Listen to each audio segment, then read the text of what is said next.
પ્રાર્થના કરવી. એ પ્રમાણે દરેક મહિનાની ચોથે આ વ્રત કરવું અને આ વાર્તા સાંભળવી. મહાવ્રત નામે એક રાજા હતો.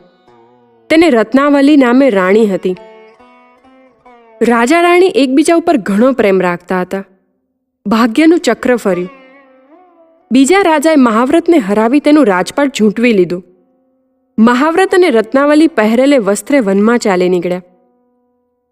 રાજવૈભવના સુખમાં રહેલા રાજા રાણી વનના સંકટો વેઠીને રાન રાન અને પાન પાન થઈ ગયા.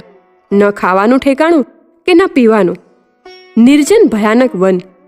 હિંસક પશુઓની ભયંકર ત્રાળો સાંભળીને રાણી તો પાંદડાની પેઠે ધ્રુજવા લાગી. બીકના લીધે તેને શરીરે તાવ આવી ગયો. બંને જણા થાકીને એક ઝાડ નીચે બેઠા હતા. એવામાં માર્કંડેય મુનિ આવી ચડ્યા. રાજા રાણીની આવી સ્થિતિ જોઈ મુનિના હૃદયમાં દયાનું ઝરણું વહી નીકળ્યું. રાજા રાણી